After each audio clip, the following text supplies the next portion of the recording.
You to tell us how crap we are and pass other comments. For those people in the room, this is where I do my airline bit. The toilets are that way and that way. And if there's a fire alarm, there's no drill, so follow me out the door that way because I'll be first. That's probably the housekeeping. Other than to say, obviously, your feedback is always extremely welcome. I think you'll be sent a feedback form after the session. If you can take time to complete that, that's really appreciated. We really want to make sure we're covering the topics that you want in the way you want them delivered. So really, any feedback that you can give is really useful. In terms of today, I'm going to be covering a holiday pay update. Tobias is then going to look at restricted covenants. I think all businesses are struggling with recruitment, and therefore I think restricted covenants and how to protect your business is a really hot topic. And we couldn't not give David the case law update, so David's got the case law update at the end. So going into the first of those topics in relation to the holiday pay update. Before I do the holiday pay update, traditionally, people have been coming for a number of years. I used to do the legislation update, and David used to do the case law update. And actually, over the recent years, there's been not a lot of new employment law and legislation. That may change because we've got the sexily titled the EU Renovation and Reformation Bill. Now, that is a really boring title, and difficult for me to say, as you can tell. It's a really boring title, but actually it's really quite a significant piece of law. That's going through Parliament at the moment, so it hasn't been passed. And we don't normally do bills because the feedback we get is tell us about it when it's becoming law, not in advance. But this is particularly key, so we thought we'd give you the heads up. The underlying principle of this piece of law is that it will remove EU legislation from the statute book. So when we went through Brexit, there was this whole load of EU law, and they thought, what do we do with it? And they basically retained it as EU retained law. What this is going to do is basically remove that legislation, and it will expire on the 31st of December 2023. And that's the subordinate legislation, and by that I mean the statutory instruments. But they are key statutory instruments, things like working time regulations, TUPE. They will all go by December 23. But, 2 points. Firstly, ministers can delay that if they don't know what to do by that point. And they can delay it until 2026. So changes may not be immediate. And there's such a raft of law they've got to sort out. It will take time. Secondly, they can reintroduce the law, and when they reintroduce it, they can either reintroduce it word for word, or they can reintroduce it using different words, and I'll come on to that in a moment. So potentially, they could just reintroduce all the same law, and you'll be saying to me, 2 years ahead, you told me it's going to be a major piece of legislation, it's going to change the employment landscape, and nothing has changed. They could do that, or they could make changes. It actually affects a lot of legislation. So the working time regulations, the agency workers regulations, things like TUPE, and the part-time and fixed-time worker regulations. So it's all the regulations, and there's a lot of employment regulations out there. The government is likely to reenact a lot of it. So they are not going to remove the right to paid holiday. So you can still book your holidays for 2024. You don't have to worry about that. So they will introduce it. But they are likely to make some changes. So there are certain aspects of holiday pay, which we'll go on to in a moment, which are very unpopular around commission, overtime, etc. So they are likely to make some changes, but we don't know what changes that they will make at the moment. So it's really kind of a watching brief as to what they're going to do on the laws. The second aspect of it is around case law, and this is as significant really as the laws. So as of December 23, there are certain principles of EU law which have been applied in English case law around equivalence, effectiveness, and interpreting legislation in a purposive approach, i.e. what is this legislation intended to achieve, and then basically reinterpreting or twisting the words to get the intended result. And that's been particularly the case around holiday pay and TUPE. Those principles will go, so we'll simply rely on English principles of interpretation. So it's really, what does the law say, not what we think it should say. Secondly, case law. If you look at, for example, the working time regulations, all the case law around commission overtime, that's all interpreted the legislation and in effect changed the legislation. That will no longer potentially apply from 2023. So what English courts can do is they can depart from the old case law if they think if there's a good reason to do so. And there's various principles they have to consider when departing from the case law. Now, that's actually introduced a lot of debates because actually it gives a degree of uncertainty.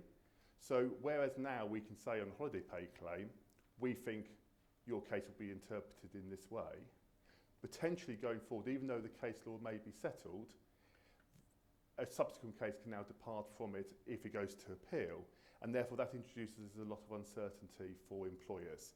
So that's generated quite a lot of debate. So I think it's really watch this space. It's going through Parliament at the moment, and then obviously if it does get passed, then there will be a big debate as to what laws should stay and what, or if they do stay, how they should be amended. So it's really a watch this space, and obviously we will cover it in future conferences.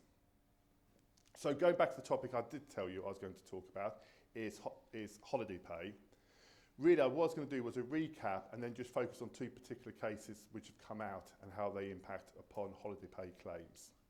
So just in terms of a recap, and a lot of this we covered in previous conferences, so the entitlement to holiday is actually under the directive is only 4 weeks, but obviously in the UK we introduced the additional 1.6 weeks, which is basically to give bank holidays in addition to the 4-week entitlement.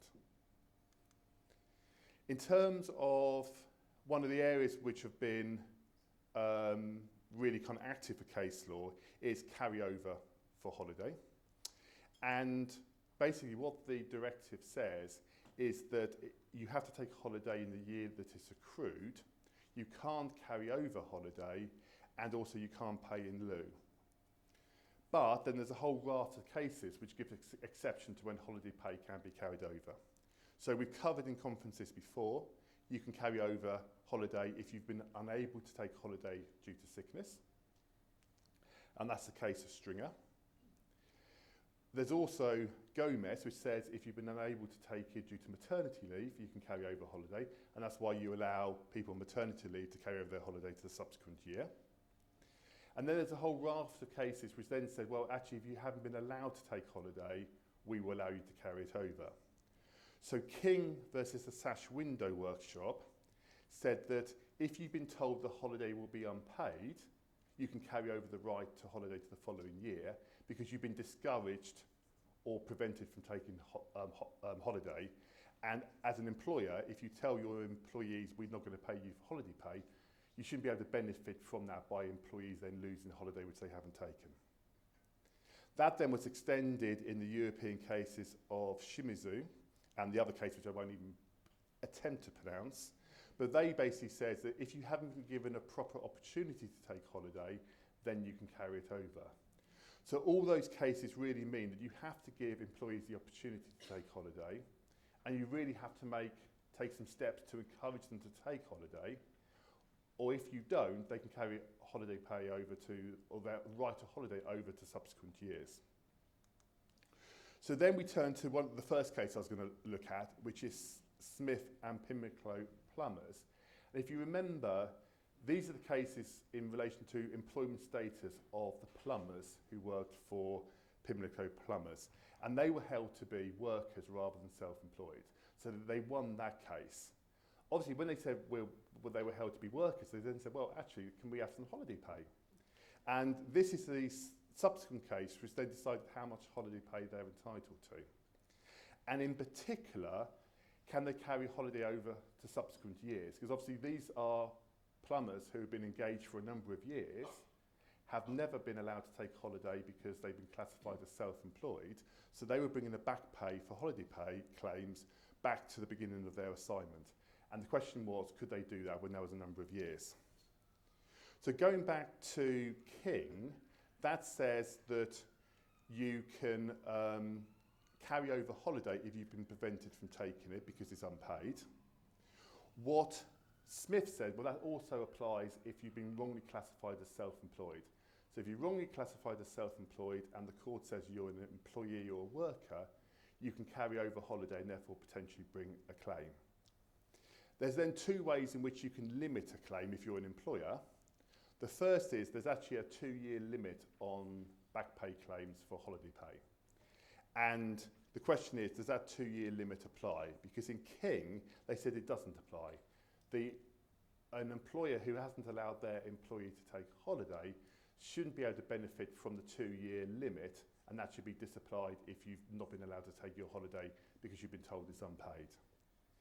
Smith said that also applies if you've been wrongly classified as self-employed. So potentially, if you've got people on your books who are self-employed, who are held to be a worker or an employee, they can bring a holiday pay claim back to the beginning of their assignment. Subject to one point, because you may then say to me, well, actually, I was listening to the seminar a while ago, and you told me there's a 3-month gap can break a claim for holiday pay. So what this is, a holiday pay claim has to be brought within 3 months of the unlawful deduction or the non-payment. Or if there's a series of deductions, within 3 months of the last in the series, and if you bring it within 3 months of the last of the series, you can then claim the whole deduction and the whole series of deductions. But Bear Scotland said, well, actually, a 3-month gap can break there being a series. So what you would do is you would go back looking for a 3-month gap and say your claim ends there. Again, what they said in Smith is that is probably no longer good law, and therefore you can claim back for the deductions right at the beginning of the assignment. So it's really, the outcome of Smith is just really watch those people who you currently classify as self-employed. If you wrongly classify them as self-employed, they've got a holiday pay claim. And if you've engaged them for a number of years on a self-employed basis, then they could claim holiday pay back to the beginning of the assignment. And certainly I've dealt with one employment status pay claim where someone was treated self-employed for 10 years. So that actually could be quite an expensive bill. So that goes in relation to Smith and Pimlico Plumbers and how far back you can claim. The second case relates to holiday pay. So just a recap, under the working time regulations, you pay holiday pay at the rate of a week's pay. And the week's pay is set out in the Employment Rights Act. Essentially, what that says, if you've got normal working hours, your holiday pay is paid at the rate, excuse me, by reference to your normal working hours, and that, under the legislation, excludes overtime, commission and allowances. But there's then a whole raft of cases which have disapplied that. So the big case, which is what we covered in previous conferences, is the case of Williams versus BA. And what that said is that holiday pay shouldn't be limited to basic salary. It should be paid by reference to your normal earnings. Because if you pay basic salary and that's less than your normal earnings, that acts as a disincentive to take holiday, and therefore you're less likely to take it, and therefore that shouldn't apply. So in Williams, they said that certain allowances, like flight allowances, should be included. We then had Locke, which said the commission, if people are paid commission, and that's Locke versus British Gas, the commission should be included. So if you've got people on bonus and commission schemes, when you pay holiday, you should take account of their commission. And then obviously we had the whole raft of overtime cases. So that started with Bear Scotland, which related to non-guaranteed overtime. So that's overtime the employer isn't obliged to offer you, but if you offered it, you have to take. Most overtime isn't that, it's purely voluntary overtime. But in Dudley, it was held to cover voluntary overtime. So really what that means is that when people take holiday, you've got to look at their earnings over the previous 12 or 52 weeks, take their average earnings, including things like allowances, commission, overtime, and pay holiday based upon that, rather than just their basic pay. But that's actually then difficult to apply for casual workers because their holiday pay fluctuates depending on when they take it. And therefore, for an employer, it's a complete headache. So we then get into the Harper Trust case, and we've covered this case before, but these are basically term time or part year workers. So the claimant in this case, Brazil, she was a visiting music teacher engaged under a 0 hours contract, but took holiday outside of term time. So they were basically, she taught during term time and took holiday outside of term time, but basically didn't work at all during the vacation period. Commonly for casual workers, she was paid her holiday pay at a rate of 12.07% of her earnings. Now, lots of you may pay holiday at 12.07% because it's common for casual workers. Why 12.07%? Well, 52 weeks being the year, less 5.6 weeks holiday is 46.4, and 5.6 is 12.07% of 46.4. That's how you get to 12.07%. Lots of people just paid 12.07% but didn't quite realise why they did it. So the question was it correct to pay 12.0% of her pay as holiday pay? And the courts held that it wasn't. Now, because she only worked part of the year, I think she worked 33 weeks of the year because she worked term time only, the question was, do you prorata her holiday entitlement? And if you prorata her holiday entitlement, how do you do it? So Harper Trust applied quite a lot of logic, and I think their arguments were good, although they lost. They argued that you should do it in various ways. So the first way they said is, okay, well, holiday entitlement is 5.6 weeks. If you've got someone who works part of the year, then you prorata the 5.6 weeks because they only work part of the year. 5.6 weeks only applies to a full-time employee. So I agree with that, I can see the logic in it. Or what they said is, okay, well, you only may get paid for, say, 6 months of the year, but you're on a contract for the whole year. So what we should do is we should, when we look at a week's pay, we should spread your earnings across the whole year. So that's the average earnings across the whole year and pay holiday based upon that. Or when they look at the hours in a week, you spread the hours over the year and therefore prorata the holiday pay entitlement. So a lot of those arguments looked good. And there was, you might say when you get to the end of this case, it's a balmy decision. And frankly, it is a balmy decision. But actually, for once, it's not Europe's fault. This isn't European law, because actually there was quite a lot of support in European law for those principles. But what the court said is, well, actually, we're looking at this as an English piece of law, therefore we're going to interpret it as an English piece of law. And what does it say? And what the Court of Appeal said, and the Supreme Court agreed, is, well, the UK law says a worker or an employee is entitled to 5.6 weeks holiday. And holiday accrues whilst the contract's in place. And for the claimant in the case, she was engaged under a 0 hours contract for the whole year. She only worked for certain weeks, but there's a contract in place for the whole year. Therefore, she was entitled to 5.6 weeks leave. So and you don't prorate that, you don't prorate that if you're in a permanent contract. So as long as you've got a contract in the place for the whole year, it's 5.6 weeks. Then, what the legislation says is you pay that week's pay by reference to the definition of what is a week's pay, and therefore you should apply that.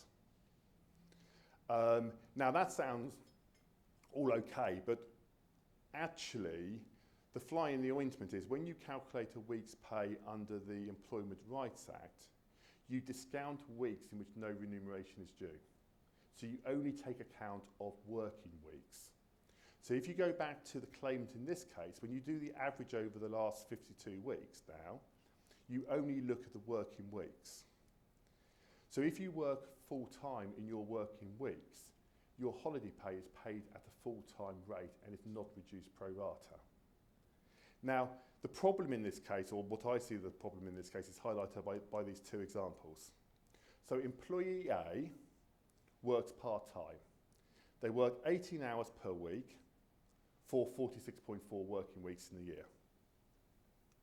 Employee B works 36 hours, but only works 50% of the year, so 23.2 weeks per year. Actually, both during the year, their working hours are 835.2. And they're both paid £10 an hour.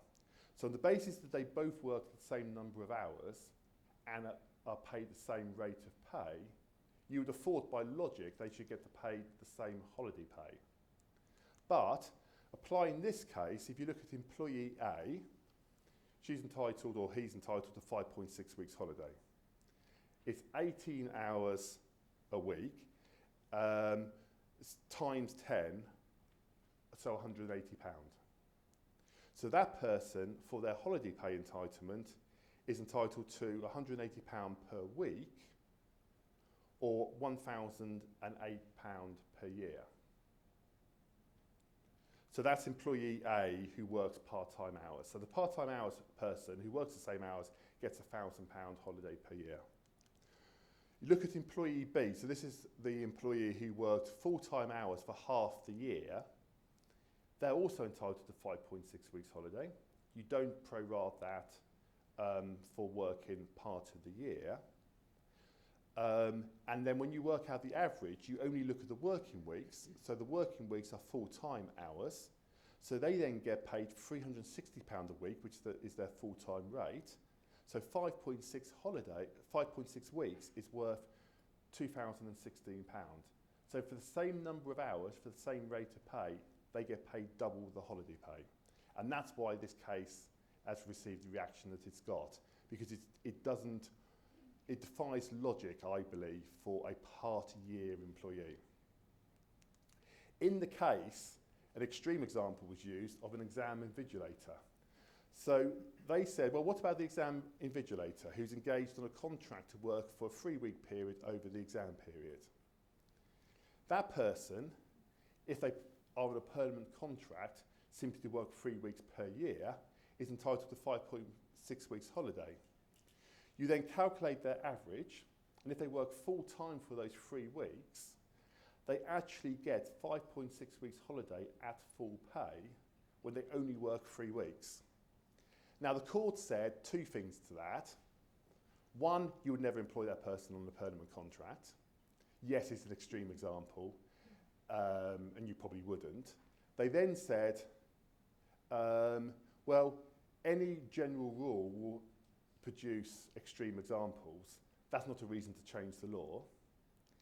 And the third thing, they said, yes, this is more generous in Europe, but we are allowed to be more generous in Europe, and therefore we're going to apply the law. So it really doesn't work for part-year employees. So I'm talking about part-year employees, but it impacts upon all workers or employees who don't work every week of the year.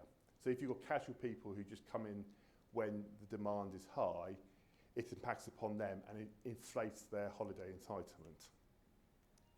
For those people who use the 12.07%, it's not law anymore, and therefore you can't use it. And I think it's been removed from the ACAS guide.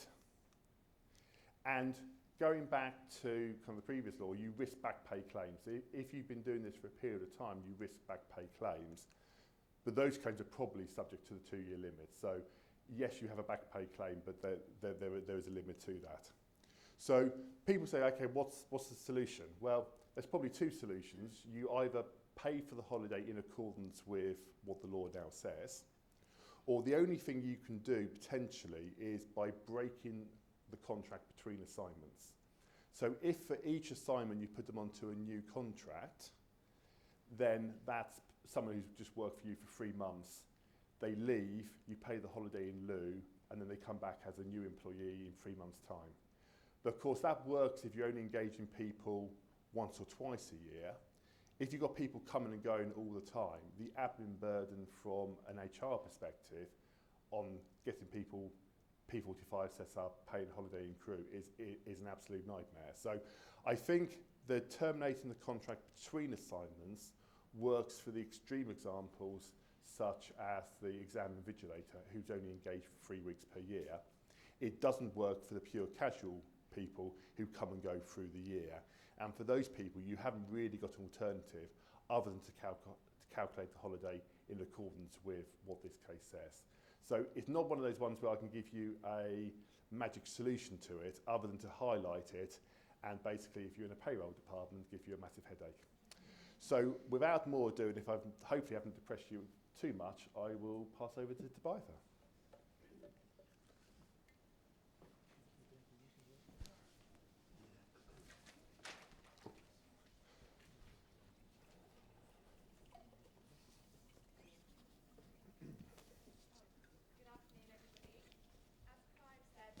Talking to you about restrictive covenants and looking at whether the current contractual protection you have protects your business, because what we're seeing at the moment is a lot of people are struggling to recruit, and therefore when you lose key employees it's becoming a much bigger issue for you. So I've put what I want to cover briefly on the slide. Firstly, I'm just going to look at restrictive covenants generally, what you can impose, the different types, when restrictive covenants are considered unreasonable and therefore are unenforceable. Also have a look at the other contractual protection you should include in your contracts. It's not just the restrictive covenants, things like confidentiality. And finally, I want to end by looking at what you should do practically if you discover or suspect an employee has been in breach of their restrictions. So what type of restrictive covenants can you impose? Well, a restrictive covenant is essentially just a promise in the employment contract given by employees or workers or the directors of a company to not do something when they leave. They're usually included in the employment contract itself, and they are to protect the employer's stability of their business and to really ensure that when an employee leaves you, your business can bounce back and move on. In terms of what types of restrictive covenants are, really they are designed to protect different things that might concern your business. So we have non-compete clauses, which are designed to prevent the situation where an employee leaves you and goes to set up a similar business or leaves to work for your biggest competitor, which is covered by a non-compete clause. You've got non-solicit clauses, which prevent that employee from approaching your customers or clients. So they can work for a competitor, but you're saying you won't contact my clients for a certain period of time. We've then got non-deal clauses, which are essentially, it doesn't matter who makes the first approach, the employee can't contact them. So even if your biggest customer goes to them, the restrictive covenant would say you can't do business for them for a set period of time. And then finally, we've got clauses that protect your staff. So that's a bit more of an issue at the moment with poaching of employees. So a non-poach clause will say you can't approach our staff to say, come and work for me in my new business or for my new employer. So can we impose any limits we like on employees? Well, unfortunately not. This is an area where there's quite strict protection for employees, and the starting point is that restrictive covenants are void as a potential restraint of trade, which is generally prohibited, and the idea is that it's contrary to the public interest for people to be prevented from working elsewhere. It's not good for the economy. So restrictive covenants are all void unless, as an employer, you can show that you have a legitimate proprietary interest to protect and your restrictions go no further than necessary to protect that interest. And the law is very clear that preventing competition isn't an aim of itself, it has to be something more than that. Legitimate interests are things like your trade connections, your stability of your workforce, your confidential information. Once you've identified a legitimate interest, the courts then have to look at whether it's reasonable or not. And the starting point in employment contracts is that actually that's more difficult than in commercial contracts, because the position is that employees have an unequal bargaining position. As the employer, you're generally in charge of the terms at the start, although perhaps not so much at the minute when it's so hard to recruit. And so the courts take a stricter view than other covenants. So as with many things in employment law, whether a restrictive covenant can be enforced or not just comes back to this question of reasonableness. And that's what we always need to look at when we're drafting restrictions is, are these restrictions going to be considered reasonable?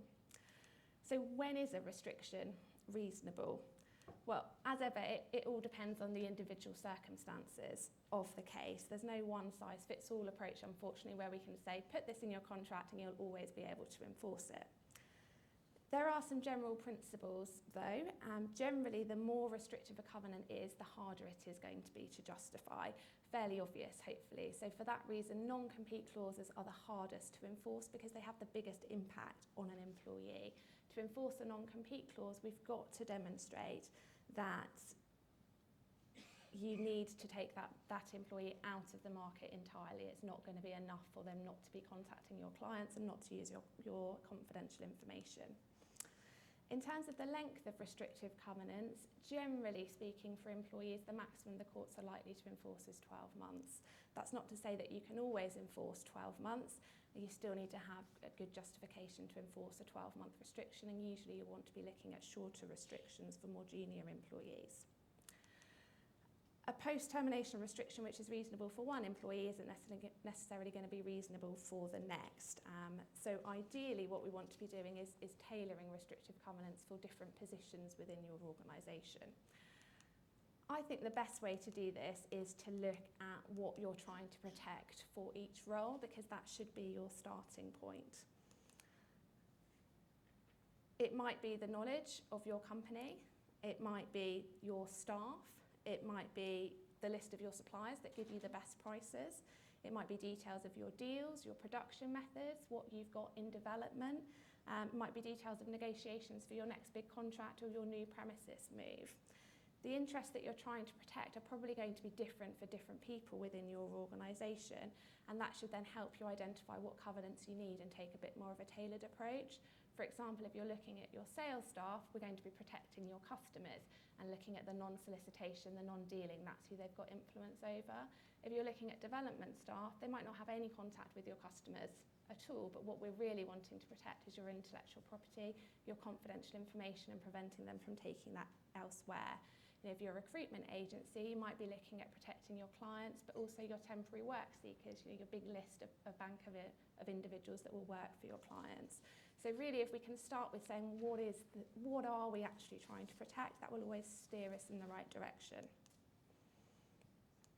Once we've identified that, we can then look at whether the restrictions are reasonable or not. Reasonableness generally comes down to two main points. Are the restrictions too wide? Do they stop the employee from doing too much? And are they too long in terms of the duration? Looking at the first point, what we're trying to do is limit the restriction to the harm that the employee can actually do. So restrictive covenants should usually be limited to the activities or the type of activities that the employee is doing to you. For example, if the employee is a salesperson but you're selling IT equipment, we shouldn't be concerned if they're going to sell perfume somewhere else, because that's not going to impact your business. Equally, we can't prevent an employee going to your biggest competitor, but as a cleaner, if they're going to have no contact with your customers, that would be difficult to justify. So really we want to be tailoring the restrictions to prevent them doing essentially what they were doing or similar activities to what they're doing for you, and then also only when it's in competition with you. If it's an entirely different sector or different area of the country, we shouldn't be preventing them from working there.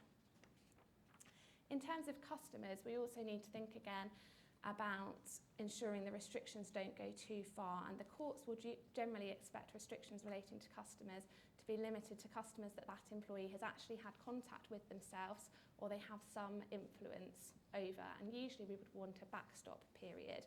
So for example, we would say you can't contact any customers that have been customers of ours in the last 12 months that you've had contact or influence over.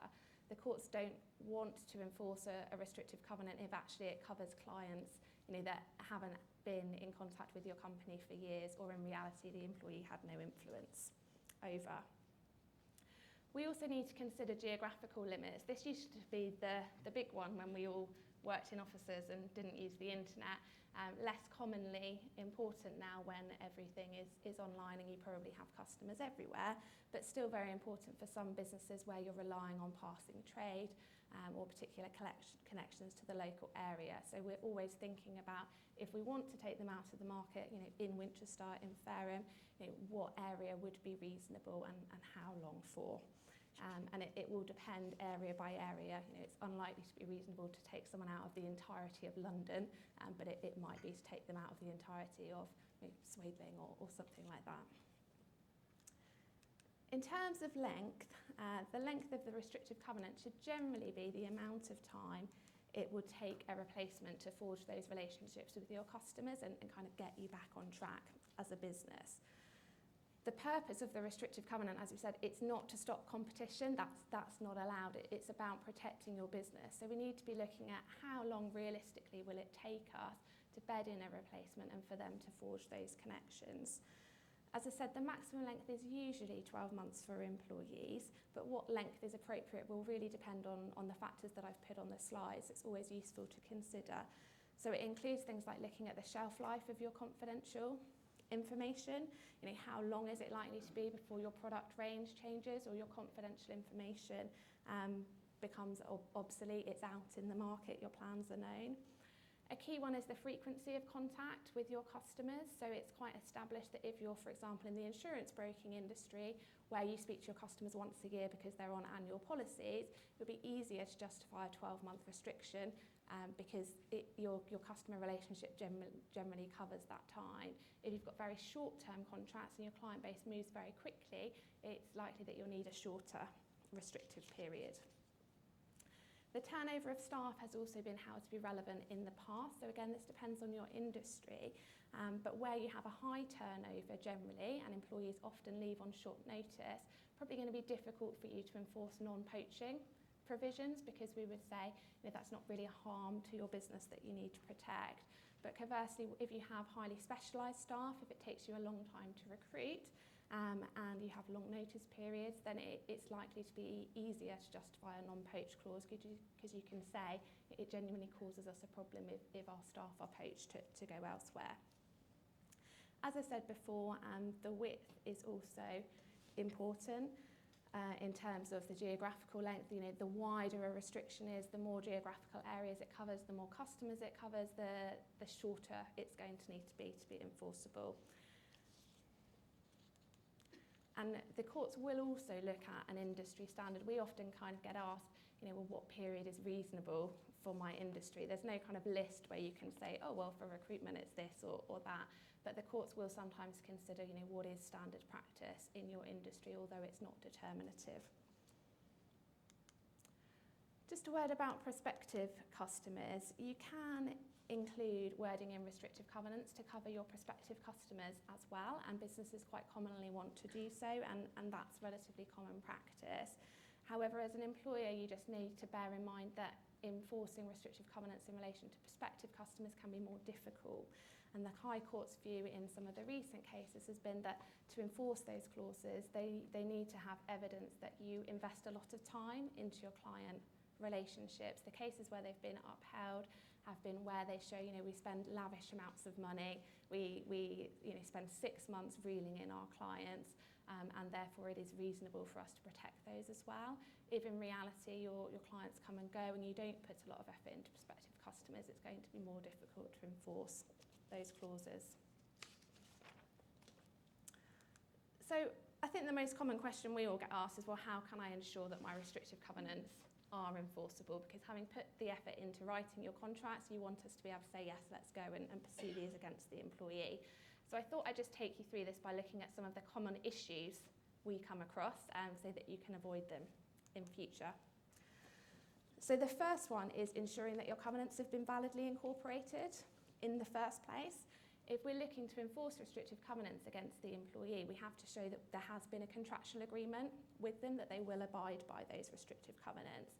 The easiest way to do that is to provide a signed copy of their employment contract, but you'd be surprised how often that is actually quite hard to do, either because it wasn't signed or because it was kept in a filing cabinet or it's simply been misplaced. It's not to say you can't enforce unsigned contracts. You can, but we would then need to produce evidence that those terms were accepted by the employee. And again, that can be quite difficult to do, several years down the line. So if you can make sure that you always have a signed copy of your employment contract, that's going to make your lives much easier if you ever want to enforce these clauses. Also, just bear in mind that you do need consideration to be given for an employee to enter into restrictive covenants. They have to get something back in return. If you put the restrictive covenants in the employment contract at the beginning of the employment relationship, then that consideration is the job offer itself. It's their salary, it's their benefits. Just bear in mind that if you're introducing restrictive covenants once that relationship has already started, we need to assign some consideration to that. So if it's in connection with a promotion, for example, that would be their out of the norm pay rise, that might be an increased notice period, increased benefits. It's not enough just to get them to sign a new version of the contract. There needs to be something else there. The next one is we need to ensure that we haven't breached the employment contract ourselves, because restrictive covenants are not going to be enforceable if you're in breach of the employment contract. If you, as an employer, act in a way which is a breach of their employment contract, you won't be able to rely on those restrictive covenants. So it's really important, if an employee has resigned, that we ensure that we follow their contract in terms of their notice period, their benefits, their final payments. It's also really important that we don't act in a way as an employer that might give rise to a breach of the implied term of trust and confidence, that an employee can say, well, you've now repudiated my contract and therefore you can't rely on it. And that's quite a common argument raised by employees, that they say, well, I resigned because of the way I was treated, the constructive unfair dismissal type argument. So we just need to be careful that we aren't doing anything that gives the employee an argument to say, well, you've breached my contract, so you can no longer rely on it, because that can make it more difficult to enforce. Another common issue that we see is restrictive covenants that are very old. Unfortunately, it tends to be your longer standing employees that perhaps cause the most damage to you when they leave, and they have the most historic employment contracts. They often relate to roles that they haven't done for several years, that started 20 years ago. And it's really important that you keep restrictive covenants up to date, because when the courts look at that reasonableness test and say, well, is it reasonable for the employer to impose these restrictions on this employee?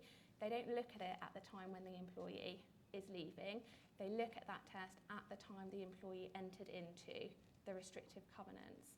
So they're looking at, did you have a proprietary interest at that point, which could be 20 years ago, and were these covenants reasonable at that point? So it doesn't matter if they're now the managing director of your company. If they started in a junior position and that's when their restrictive covenants are signed, we're going to be looking back at that point. So whenever we're promoting an employee, we need to be making sure we're updating those restrictive covenants. The other thing to bear in mind is that your business has probably changed over time. Your customer base might have changed. You might have become part of a group of companies. Your product line might have changed. So whenever there's big changes affecting your business, we want to be looking at your restrictive covenants to see if they are still up to date. We can try and draft them as flexibly as possible so they kind of keep themselves updated in the way that they're drafted. But if there are substantial changes, it's really important to have a look again at your restrictive covenants. Another one just to mention is just to make sure there's no drafting errors when you issue contracts to people. We quite often see issues which have crept in when perhaps clauses have been copied and pasted in because you've got different versions of templates for different levels of seniority. It's quite common to see, for example, a great restrictive covenant clause, but the definitions that it refers to haven't been copied in to the contract. Equally, sometimes we see contracts where people have taken the best bits from lots of contracts and put them together, but there just hasn't been a final check through to make sure they all work and are consistent with each other. So particularly where it's a key employee, it's always worth just checking the restrictive covenants and making sure they do work within the contract. We also see easy errors to make where you've got the wording optional for senior employees marked in your template and that's been left in there, or there's words missing and things like that. And all of these things just make it a bit harder to interpret the covenants and perhaps harder to enforce. So it's always worth having a look at those. I can't go into the case law here on restrictive covenants because it would be a whole day's talk of itself, but there's lots of principles of interpretation that the courts use when they look at these restrictive covenants and say, well, can you enforce these on an employee or not? And they are all designed really to make employers do the hard work up front. The courts will, if there's any ambiguity, they will look at what a reasonable person that had the knowledge at the time would have thought that the restrictive covenants mean, essentially. They will take into account the party's intentions, but that's not determinative, and they won't necessarily make the covenants work for you. There is what we call the blue pencil test. So if a judge can take his pencil and strike a bit of the covenant out, which goes too far without affecting the rest of the restrictive covenant, they might do that, but they won't reword a covenant to make it work. So it's really important we get it right, or as right as we can in the first place. Before I move on to look at the other protective clauses, I just wanted to mention the kind of commercial approaches in terms of restrictive covenants, because businesses will often choose to include restrictive covenants in their contracts that they know are unlikely to be enforceable in practice because they are too strong, they go on for too long, or because they aren't tailored. And provided you're aware up front, that's a commercial approach that you can take. Including restrictive covenants in the employment contract will still have a deterrent effect on employees. They will still be concerned to ensure that they comply with them. They'll be concerned about the possibility of enforcement action, and also their new employer will need to consider the validity of those restrictive covenants. So it's not to say that they have to be perfect, otherwise there's no point having them in there in the first place. It's just being aware and trying to strike that balance for your business as to whether you want restrictive covenants that are more tailored and more likely to be enforceable, or a more generic approach across the business, which you know will have a deterrent effect but perhaps won't be enforceable. So in addition to restrictive covenants, I just wanted to look at other protections that you should include in your employment contracts generally as part of your wider package, really, to protect your business. The first one is confidentiality. Hopefully this is a given, but it's really important to include confidentiality clauses in all of your contracts of employment. There are some implied rights in relation to confidential information, but they only really work for an employer whilst an employee is still employed by you. And this principle was established in a famous case about chickens, where there was a Fessenda chickens business, and one of the employees, aptly named Mr. Fowler, which means that every law student can remember it, set up a competing chicken business in the same kind of area, took all of the staff, took all of the customers, and they didn't have any restrictions in their contract. So they tried to raise the argument and said, well, he's taken our confidential information and it must be an implied right after employment that an employee won't use that confidential information. And the court said, no, there's an implied right that protects trade secrets, your secret formulae for your biscuit making or whatever, but there's no implied confidentiality rights after employment ends. So if you want an employee to maintain the confidentiality of your information, it needs to be in the contract. And often a breach of confidentiality is a key part of any restrictive covenant enforcement action, because if an employee is contacting all of your clients, they might have taken your client list or some documents home. So often we'll be relying on these confidential information clauses in wider action, and it can be a great starting point. So it's worth reviewing it to make sure so you've got some strong clauses in there. The other thing I've just put in passing is I think we just need to be mindful about how we communicate to employees what we consider is confidential. Now I think everyone used to be quite good at it when we were moving bits of paper around, that things would be marked confidential, and now everything whizzes around electronically. If you have got documents that are really key, when you're circulating your business plan, or you've got customer lists or pricing information, it's worth just thinking about how you protect that, making it clear that this information is strictly confidential within the business. Password protecting key documents, so if an employee does leave, you can update passwords to make sure that people can't access those documents. Just having a think about how we make it clear. and what our really confidential information is. So it's harder for an employee to say, well, I didn't realise, I thought that was just, you know, common business knowledge.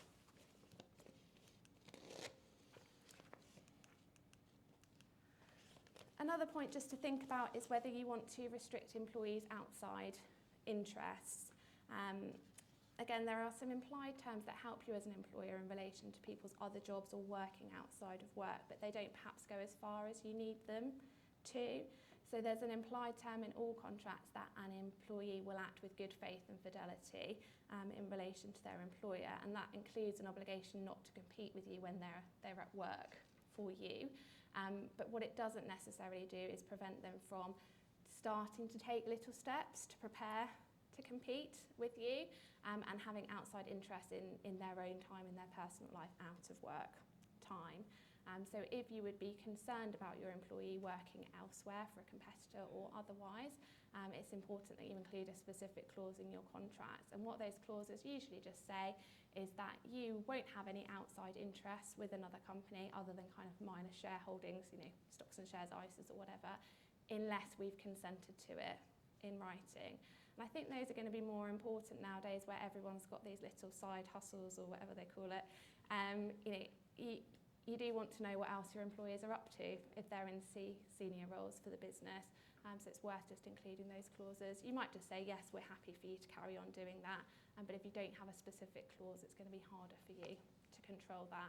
And they can be very useful if an employee does set up a business and leaves to go to do that, because we can rely on this clause to say, well, you've gone too far, you shouldn't have started preparing for this until after you left our employment.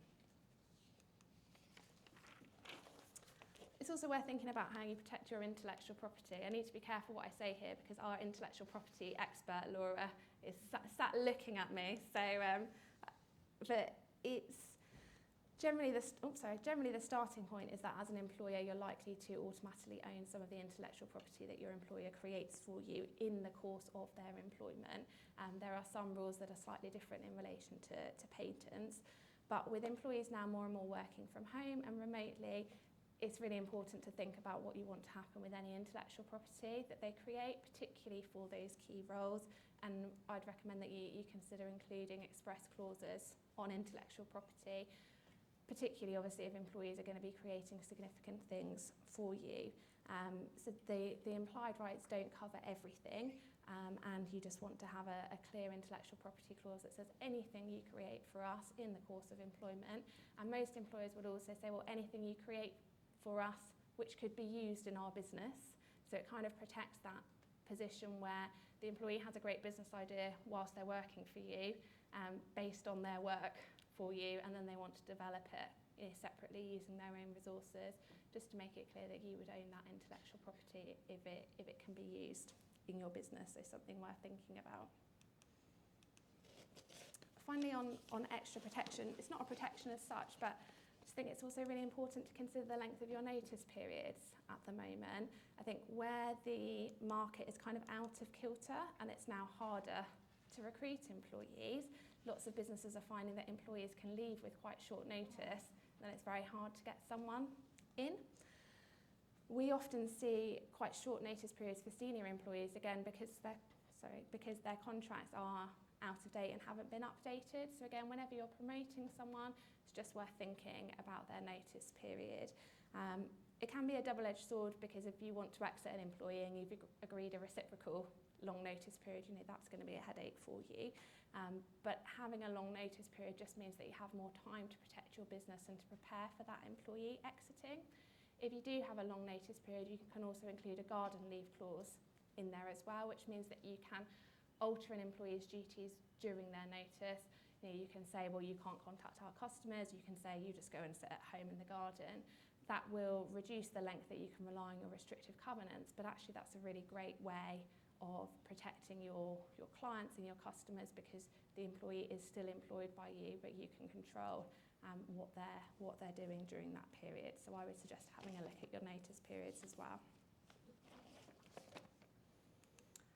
So I just want to finish by looking at what action you can take if an employee breaches their restrictive covenants.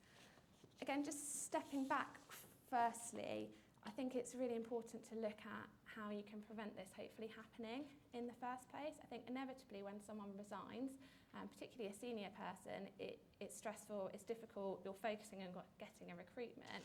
What's sometimes missed is kind of planning as best a handover as you can. I think as soon as an employee leaves, we want to be thinking about how do we get an effective handover. You know, we need to be thinking about what business information that employee has, what clients they have a relationship with, you know, where they've saved all their work, what they know, essentially getting all of the information out of their head and into someone else's head within your business. We also want to be giving them really specific instructions about what you want them to do during their notice period. We quite commonly see employees that say, well, I wasn't told what to say to customers, so I thought it was okay to say I was leaving, or customers getting disgruntled because they haven't been told what's happening. So we want to be giving specific instructions to the exiting employee to say what they should be saying or not saying, who they should be contacting or not, and really what you want them to do. And particularly if their role involves working with social media, we want to look at what we want to happen with those accounts, those passwords, those contacts before they leave, and be clear what they should be posting or not before they go. And also, I would say, giving specific instructions about what you want them to do with their company property. Obviously, we want them to give it back, but you know, we want them to return their laptop without wiping everything that they've done. You know, do we just want them to leave their inbox as is, because we want to be able to look back at emails rather than them going through and deleting everything. So just being specific about what our expectations are. We also just want to be reminding them of their contractual obligations before they go. So as part of your exit interviews or whenever, we want to be saying, you know, these are your restrictive covenants, these are your obligations about confidentiality. So we know that they've got a copy, they can't argue that they weren't aware of what they should be doing. If we do have concerns about an employee that's leaving, obviously we're not expected to be detectives and, you know, kind of going and investigating. But there's just a few things that you might want to consider checking, which I've put on the slide. You know, if an employee returns a laptop and they've wiped everything from it and they've deleted all of their emails in their inbox, that might set alarm bells ringing for you, that perhaps there's something going on that we want to look into further. IT might be able to reinstate deleted emails, so it's just something that might ring an alarm bell. Equally, if they've had no work in their last week, but their copy or records show that they've printed 1,000 pages of printing, that might set an alarm bell running that some confidential information might have walked out the door. If you're concerned that an employee might have set up in business in competition, it's always worth a quick check on Companies House for a director's search in their name. Having someone contacting your clients and building that relationship with your clients will hopefully mean that you hear if a client has gone elsewhere sooner rather than later. And it's also surprising how many people do post things on LinkedIn or social media. So if you have concerns, it's always just worth checking to see if there's any indication there where they've gone. Where you do think that an employee has acted in breach, it's important to act sooner rather than later, and really that's when you should be giving us or the lawyers a call essentially to seek legal advice, and we will then help you to assess your restrictive covenants, whether we'll be able to enforce them. We'll be looking at the evidence that we have that they are in breach, and really advising on the best course of action. Generally, what we would do, and it all depends on the circumstances, we'd be looking to do letters before action, firstly to the employee to set out our concerns, to say why we consider that they are in breach, what evidence we have, and essentially asking them to stop doing that immediately, to give us undertakings, and to say if you don't do this, we're going to take further action. We'll be asking them to return any confidential information that they have, to confirm that they won't destroy any evidence, and giving them a long list of demands, essentially. If there's evidence that they've gone to a competitor and we think that their new employer has been inducing them to breach their contract with us, we might also be able to do similar letter before action to their new employer as well, and ultimately to take action against the new employer as well. So that's something that we would always explore with you. The idea of that is to hopefully lead to a situation where the employee gives undertakings to confirm that they will comply with their restrictive covenants, or that we're able to negotiate some kind of agreement that you're happy with, perhaps slightly reduced restrictive covenants or some other form of agreement that gets you what you need. If that's not successful, and we'd then be looking to take action in court, that can include applying for an injunction to ask the court to order that the employee is not allowed to do something, to cease their employment with their new employer, to stop contacting your clients. We can apply for interim injunctions to stop that before the full issues are tried at court, to kind of hold where things are. And then we can apply for final injunctions as well, to say that the employee must comply for the remainder of the time. If we are applying for injunctions, we need to do that quite swiftly, because we're essentially saying, like, this is so key, this is so damaging to our business that we need to take action now. So it's really important, if you're considering that you take advice sooner rather than later, so that we can do that. It is a complicated process in terms of the legal side, and usually if you're applying for an injunction as an employer, you'd have to give a cross undertaking in damages. So you would say, if we get an injunction and the court later decides that we were wrong and we shouldn't have got that we will pay the employee. So it's something that you don't enter into lightly, but certainly something that's very achievable if it's the route that you want to go down. If you don't want to apply for an injunction, or ultimately that's not successful, we'd then be looking at a claim in the courts to recover your losses, essentially. I think whilst we love enforcing restrictive covenants, I'm looking at Clive particularly because he is very good at it and has a lot of experience. It is a painful process legally, so ideally, if we can invest the time up front in dealing with your employment contracts, making sure that if a lawyer looks at them for an employee, they're going to say, these are going to be enforceable, so you need to comply. And also, when an employee leaves, really taking that practical action to make it clear what you expect from them, but also building those relationships with clients, getting someone in and making a situation where your clients don't want to leave and your staff don't want to leave anyway, that's always going to pay dividends if we can avoid the legal action. But if you can't, then we're obviously here to help with that, and very much enjoy doing so. Okay, that's all from me, so I'm going to hand over to David to do his traditional case law update.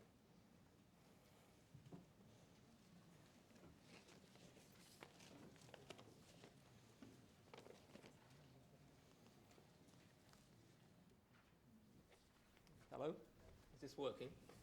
I don't want to do half an hour or 20 minutes and then you all say I didn't hear a word. Right, is everyone happy? It's all been very quiet. I haven't heard a word. Everyone warm enough? Because it was getting a bit chilly over there. So let's, that's me, standing in the park. Let's do the case law update. You're 2/3 of the way through now. Did you realise that? So there's light at the end of the tunnel, or maybe a sausage roll at the end of the tunnel, perhaps we should say. So, as usual, I've handpicked some cases that are of interest. Well, I think they're of interest. You can tell me afterwards.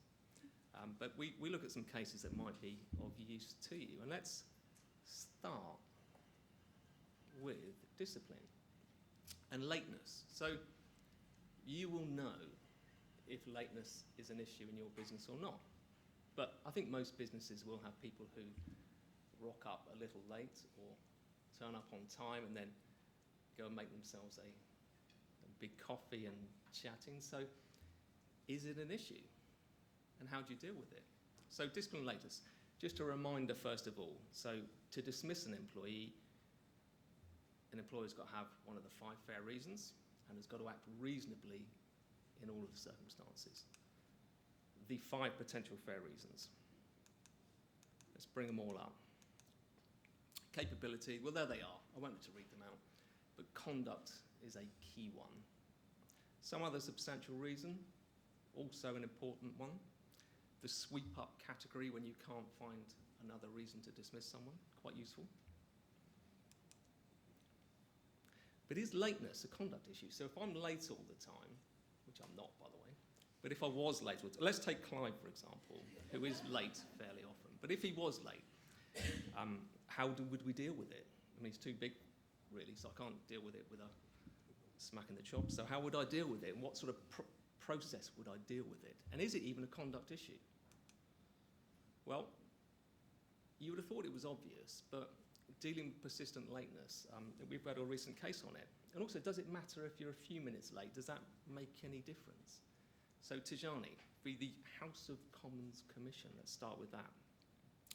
She was a cleaner. She was not very good at getting to work on time. She was late. Before the first written warning, she was late 17 times.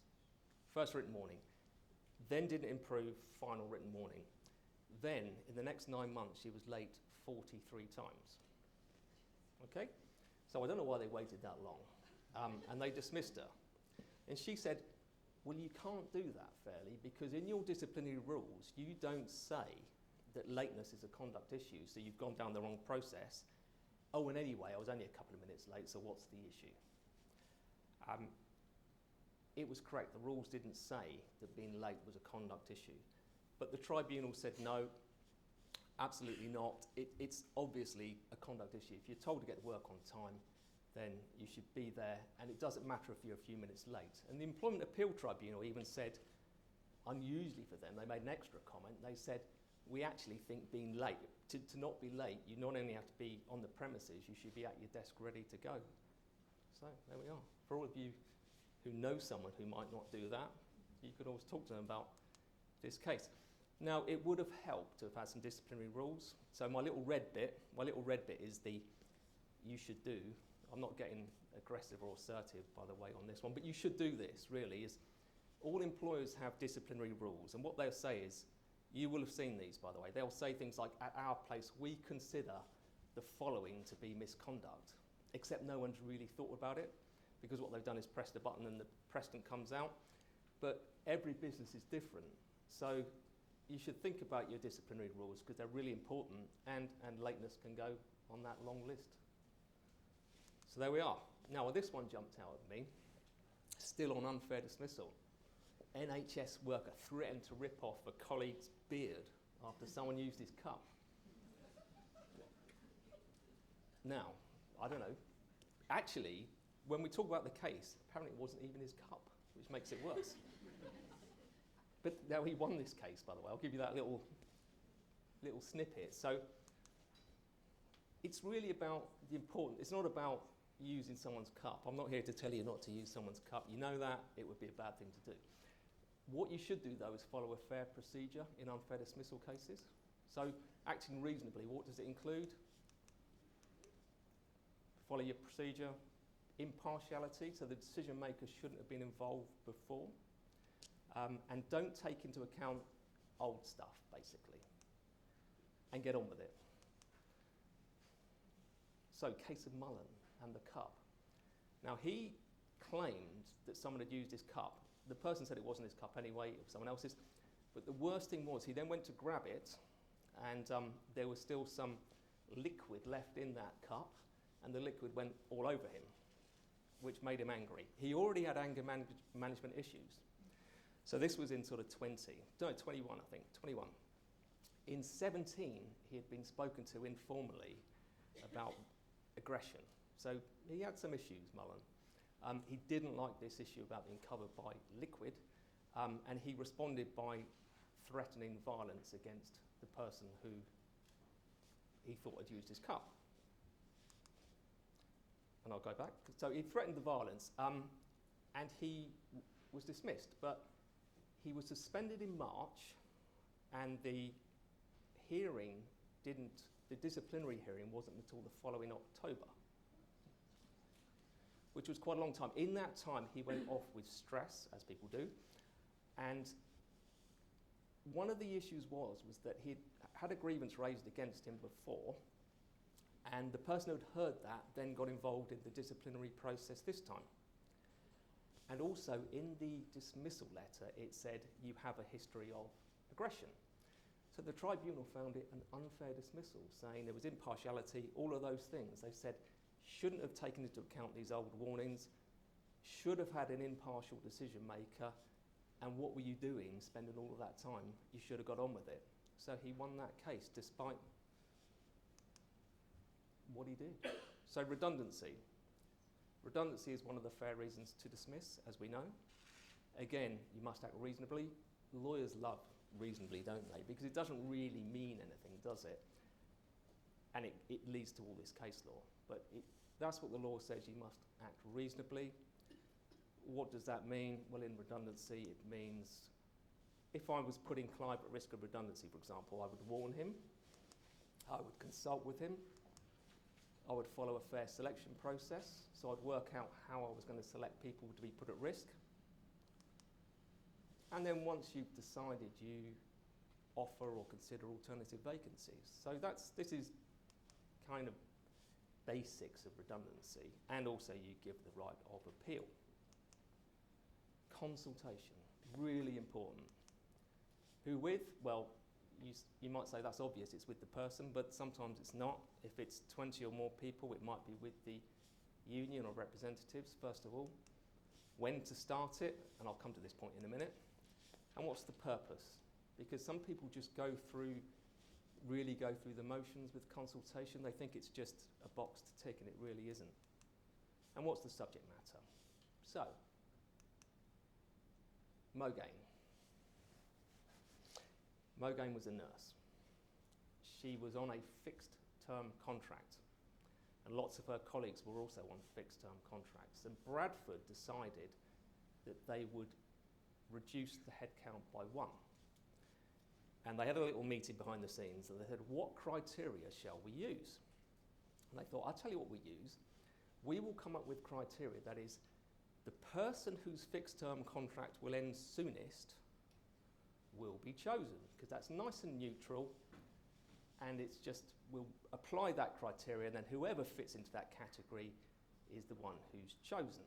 But the problem is, it wasn't really neutral, because once you've chosen something like that, you know what it's going to be. So if you took an example in the employment team with 9 of us, if we adopted criteria, for example, of the tallest person in the team would be made redundant, then without naming it, we would know who it's going to be, wouldn't we, Clive?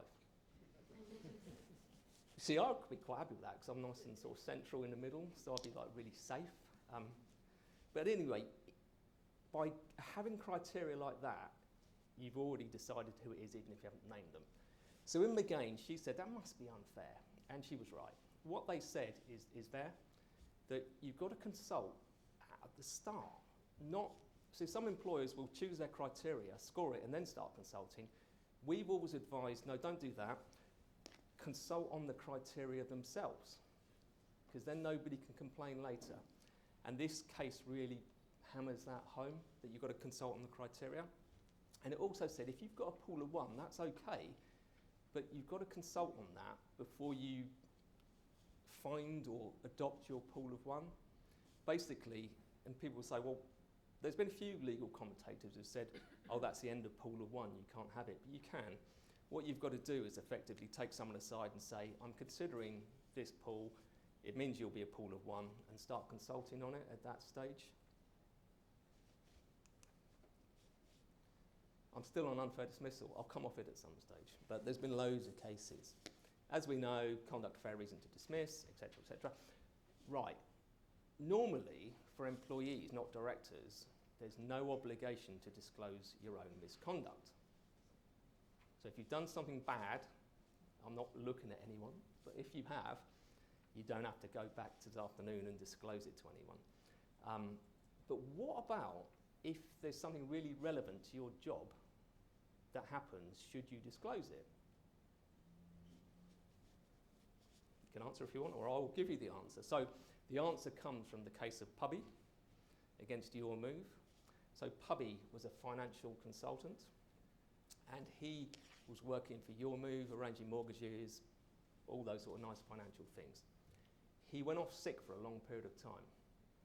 Because of that, he wasn't paid. Because of that, he spiraled into financial issues, and because of that, he went bankrupt. So really, really bad. Poor Mr. Pubby was made bankrupt, but he still had a job. That was the good news for him. Pubby didn't tell Your Move that he'd been made bankrupt. Your Move, someone at Your Move then found out from an internet search, quite why they were searching their colleague, but there we go. They found out Your move then erroneously said, well, you can't be a financial consultant if you make bankrupt because it's against FCA rules for a fit and proper person test, which wasn't even right. But they also said, in your role, with your sort of responsibility, people will expect you not to be a bankrupt. So we're going to fire you effectively. And what they said was it was misconduct to not disclose a relevant issue like that to your employer. Whether you could still do your job or not doesn't matter. You should have done it, and the tribunal agreed, and the appeal courts agreed. They did say, look, there was nothing in the contract that dictated or said that he had to do this. And the answer really, again, my red bit there is that it would have been better. And you do see employment contracts. The sort of model we use does say you should, or one of the models we use does say you must disclose your own misconduct or misconduct that you see in the workplace. I think, don't often see a term that says you've got to disclose something that might be relevant, but we should consider it. Age discrimination, so getting off unfair dismissal. As you know, direct discrimination, indirect age discrimination, harassment. That's direct discrimination. I treat someone less favourably because of their age. How do you know? So what comparison am I making? And what the law says is the comparison, so if I'm going to allege that Paris Smith has treated me differently because of my age, I've got to find a comparator. I can't just blurt it out. I've got to find a comparator. I've got to say, had I been 10 years older or 10 years younger or 20 years younger, I would have been treated differently. And I can either just say, that's a hypothetical, or I can say, yeah, Andy, you would have treated him differently because he's younger than me. So you've got to have a comparator in a different age group. But what do they mean by that? How much age difference is actually needed? And this case is interesting, Citibank and Kirk. So Kirk, there you go, Kirk's 55. Kirk was an MD in Citibank, been there 26 years. 3 MDs, and they decide they want 1 left. The comparator is a Mrs. Olive. She's 51. And the decision is by Citi that they're going to keep Olive and get rid of Kirk and his mate. We don't know who that is because they didn't complain. So it's Kirk and Olive who had the little comparison. But there was not a massive difference between their ages. The problem is that the manager who does the consultation says some things he shouldn't have said. Firstly, he says, we want someone who's more agile. And Kirk says, well, you must mean young then, because you must think old people aren't agile. And then he said, oh, well, Mr. Kirk, you are old and set in your ways, which is not a great thing to say, really, is it? So he brings the claim, and he actually wins £2.6 million. So it's really worth significant money, this claim. They were bankers getting paid a tremendous amount of money. And Citi come back saying, and as you know, unfair dismissal claims capped, so you would have got nothing like that. Citi say, no, there was no age discrimination, and the manager who made the decision said, I didn't even realise they were different ages. They would just both look the same to me. I wasn't looking at their ages. And yes, I said you're old and set in your ways, but I think anyone can be set in their ways. We might have a 20-year-old who's set in their ways. I didn't really mean anything by it, and they were successful. And what the court said is, look, there's a really small difference here. We believe this. If there's a small difference, it's harder for us to find discrimination.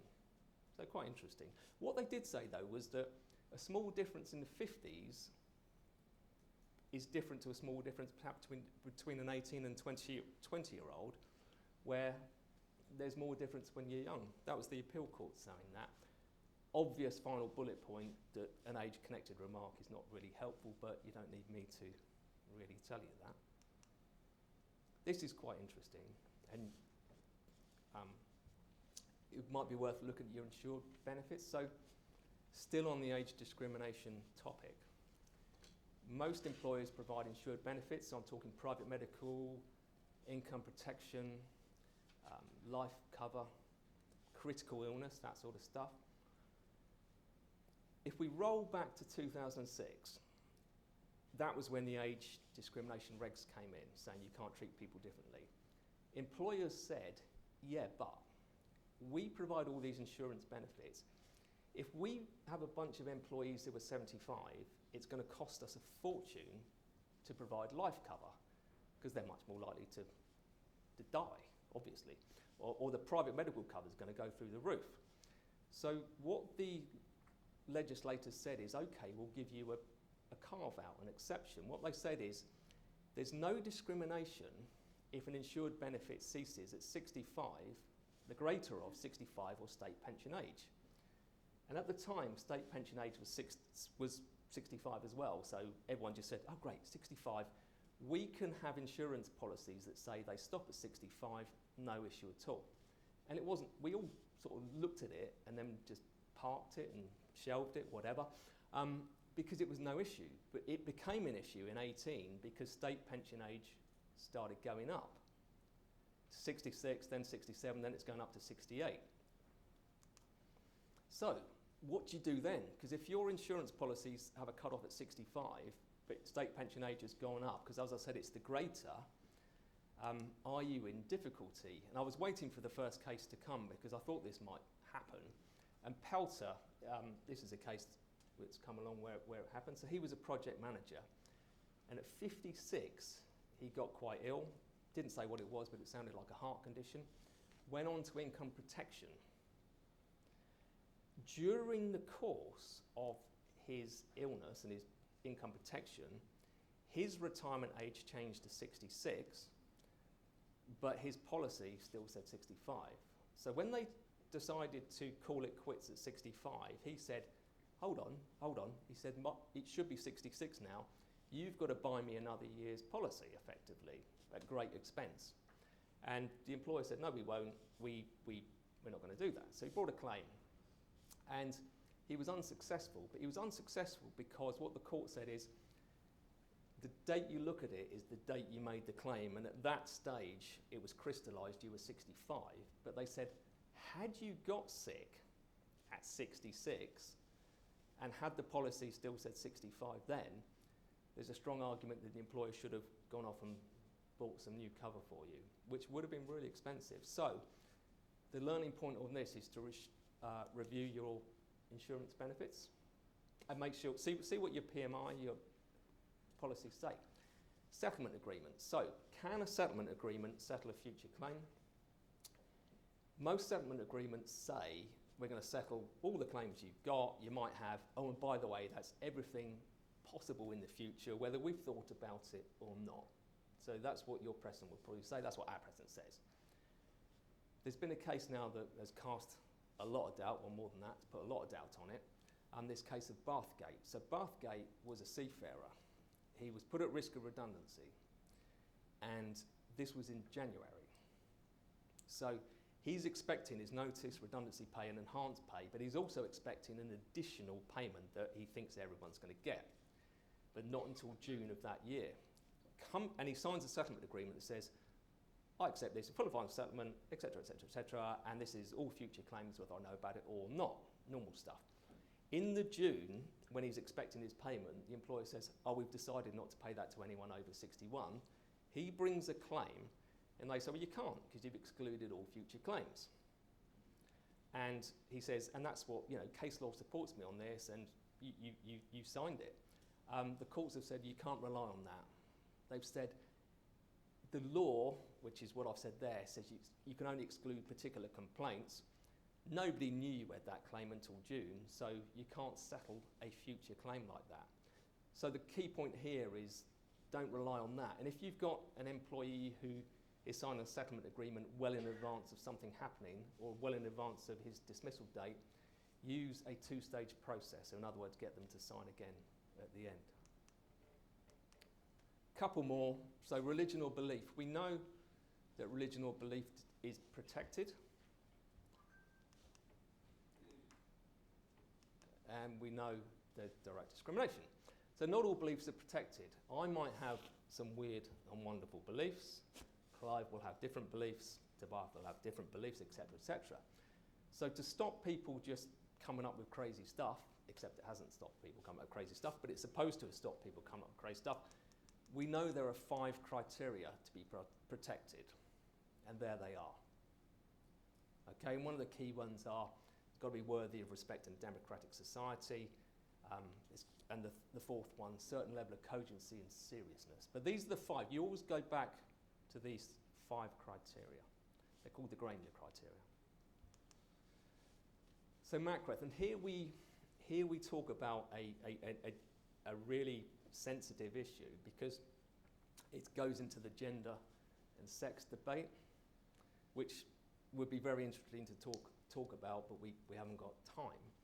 But effectively, Macbeth is a doctor, and he is assessing people for disability benefits. He is a member of an organisation called the Great Reformation Society of the 16th century. It sounds strange. It sounds like a battle enactment society or something like that, but it wasn't. It was a religious society, apparently.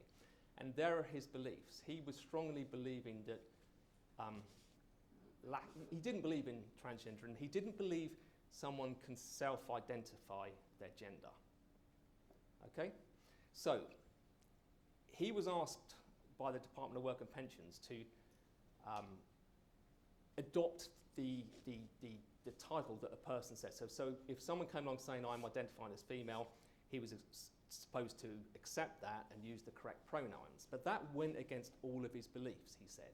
So rather than just get on with it and accept it, he said, I'm not going to do it. So he's then told, you've got to do it because that's part of our inclusive policy. And he says, well, I'm not going to do it.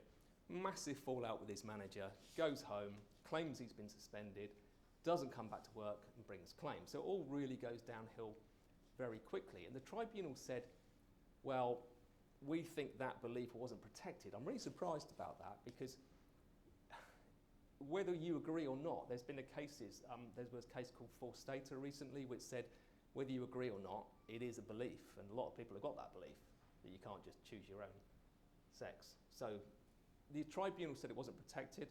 The EAT, the appeal tribunal, said no, we're reversing that. It's definitely protected, but no discrimination on the facts of this case, because actually all of the things that happened were nothing to do with his actual belief. It was to do with the way he responded in a really over-the-top manner, claimed he was suspended when he wasn't, when he had actually gone home on his own, and things like that. So they said definitely its belief is protected, but no discrimination on the facts of this case.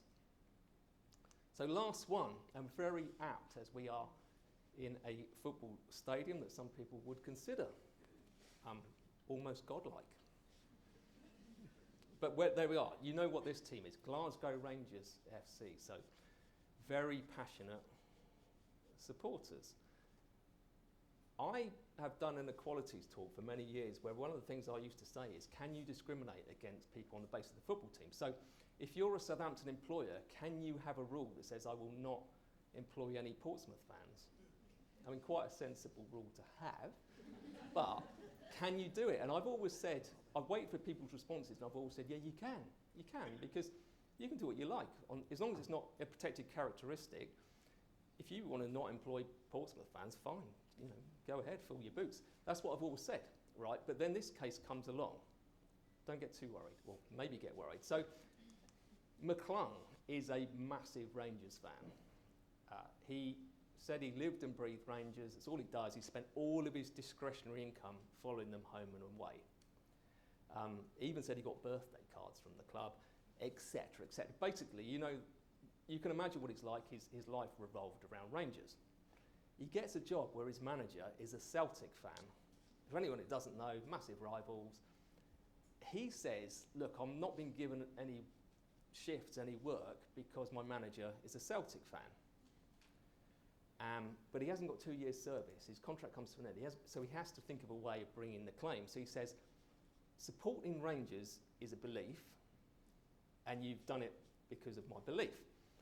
The tribunal applies the Granger test, and they say, no, it's not. They say it's a lifestyle choice, and Granger 2, 3, 4, and 5 are not satisfied. So they said supporting football club is not a belief that's protected, because it's not weighty enough, not worthy of respect in a democratic society, etc. Now, you might not agree, because some of the cases on belief are all over the place. But I did sort of reflect on this, because most of them, the sort of fox hunting ones, the veganism ones, at least the person has a belief. I was sort of thinking, well, what is your belief if you're just a fanatical football fan? You might believe that they are better, but that's not really a philosophical belief, is it? So poor Mr. McClung was unsuccessful in his claim. And on that sad note, I'm going to invite any questions to the panel.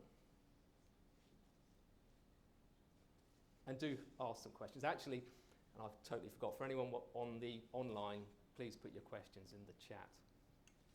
So, do we have any questions to get the ball rolling?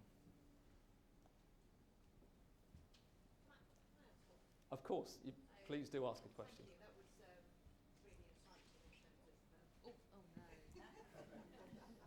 I hate doing this. Right. Yes, so thank you for that. It was really useful. Going back to the very beginning around the, I've got to refer to it, the EU, what is it, that's it, that one. In terms of case law, historic EU case law, does that mean therefore that if we are to essentially kind of have UK law after December 2023, if that's what happens, do we still refer back to EU case law, or is it a complete line in the sand? Yes, the answer is yes, you can refer to the UK case law. Sorry, the EU case law. That will still be good law, but courts going forward will have the ability to depart from it if they think there's good reason to do so. So if that case law was decided on other grounds, so if you look at, for example, the holiday pay cases, they were, and all the cases says you should be paid normal pay because otherwise it acts as a disincentive. A future court could say, well, actually, no, we apply the law and we're not going to interpret words into the law to give you additional holiday pay rights. So that gives a future court the ability to depart from it and therefore gives employers a lot of uncertainty. But it is only appeal courts. You would have to appeal to a higher court. So at the moment, as of 2023, December 23, the EU law will still be there, but future courts can depart from it, which therefore gives uncertainty on the outcome of cases. That's great, thank you. Any other? It's probably the smell of the food coming across doesn't help questions. And whilst the mic's going over there, I should say, obviously, all the employment team will be available for questions over lunch, including actually Claire, this is her first day back from maternity leave, so a bit of a baptism of fire. I had one job in my introduction to say that Claire was back from maternity leave, which I absolutely failed in. So I'm now going to have to buy her cakes for the rest of the year to apologise for that. But no, Claire is available, and she's available for all the difficult questions as well.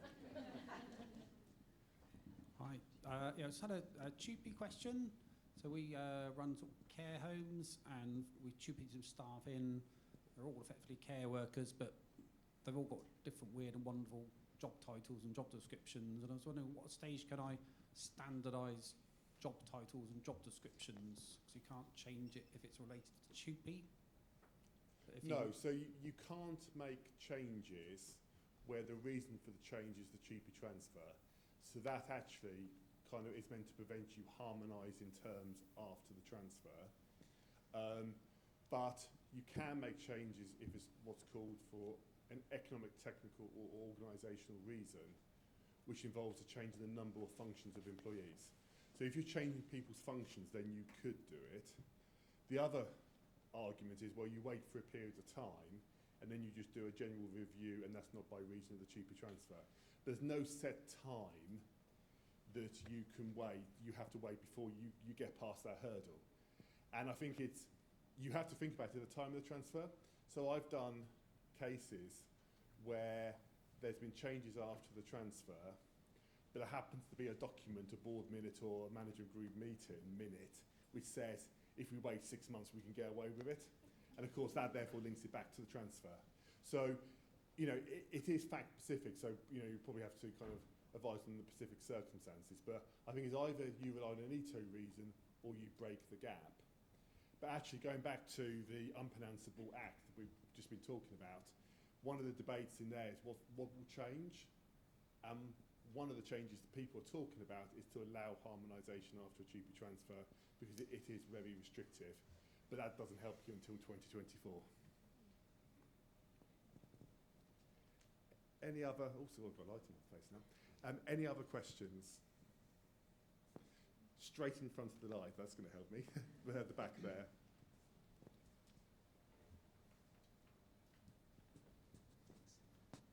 In relation to signing a non-disclosure agreement after an employment tribunal, do the non-disclosure agreements have an expiry date, or is that for life? In terms of what? Non-disclosure of what? Yes, of what happened potentially, and the case against the former employer. Okay, do you want me to? Yeah. Is this working still? Yeah. So if you went to non-disclosure agreements have really come under the spotlight in recent years, but where there's a real,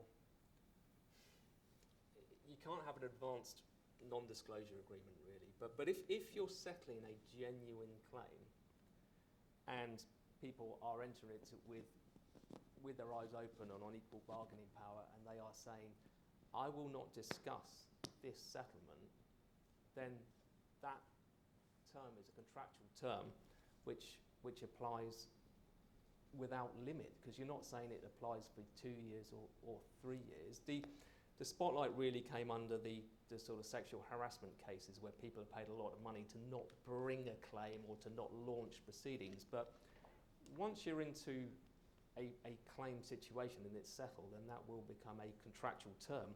What you do if someone breaches is a much more interesting issue. If you haven't paid them, you just don't pay them, and you say you've breached and it falls away. If you have paid them, what's really the damage? Because often it's more you didn't want these facts to come out, and the fact that you paid them, £25,000 or something, but there's no real damage to the business of it happening. So, yeah, but if it's at the end of a or during a tribunal claim or a court claim, then it's absolutely binding without limitation. Any other questions? Or if not, we're around for the next 5 minutes. No, we're around, so very happy to take questions over lunch. Is there another one? You're only allowed one question. No. You've got to pay extra for that.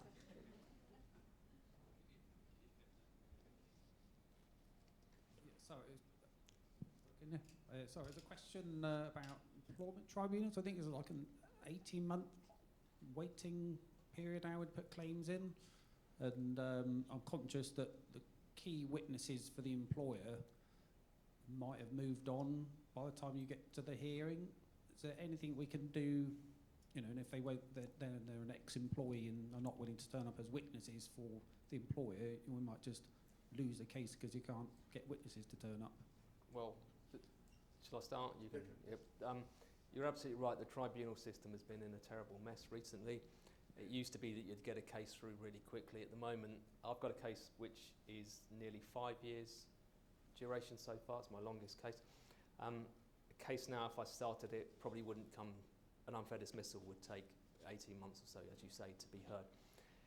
What I'd suggest you do if you're an employer is, if you think people might go, is get their statements drafted well in advance and get them to sign it. Now, that doesn't really give you, it doesn't mean they're going to definitely attend, but it means you've got something in the bag already, because you can put a signed statement in. Also then, if you did get a witness order, you know precisely what they're going to say. And what I mean there is you can get the court, if someone's reluctant to come, and we do use this sometimes where people say, I will come, but get a witness order. You have to apply to the tribunal to get a witness order to compel them to come. But you don't want to do that if you don't know what they're going to say, because otherwise you've got a bit of a ticking time bomb, really, especially if they left and they weren't that happy.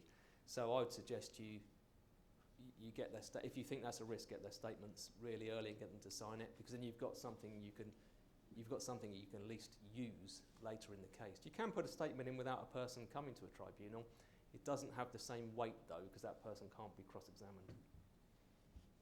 Anything to add to that? Yeah, Clive? I suppose the only thing I would add is witness orders. You quite often get a tribunal that says, oh, well, we get X, Y, and Z, and we get a witness order against them. Generally, you don't want people in tribunal who don't want to be there for you. And I think that's the real challenge in relation to former employees. Their heart is, and their kind of motivation isn't with you anymore. And therefore, if your witnesses aren't given evidence which is favourable to you, then you've got difficulty in winning that case. So, yes, you can get a witness order. Yes, you can get a statement from them in advance. But particularly if you left on bad terms, relying on that person as a witness is a difficulty. And that's why quite often you'd have conversations about settlement, because you simply haven't got the witnesses to win the case in front of you. So it is a real challenge for employers. Okay, we've probably held you up from lunch long enough, and the smell is wafting across. So obviously all the members of the employment team will be, and especially Claire, will be available over lunch to answer any questions that you've got. It just leaves me to thank you all for coming. Please do fill out the feedback form. Your feedback is always really appreciated. And yeah, if we don't speak before, look forward to seeing you in the next conference. Thank you.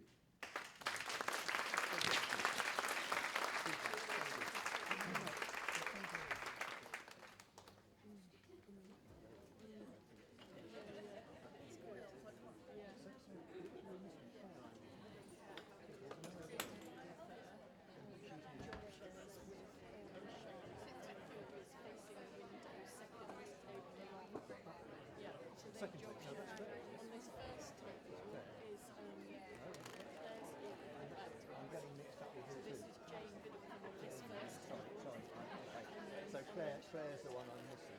Jane's face I know. I don't. She's literally back today. Right. Quite right. So, yes. Yeah. So she had yesterday off, did she? I do know.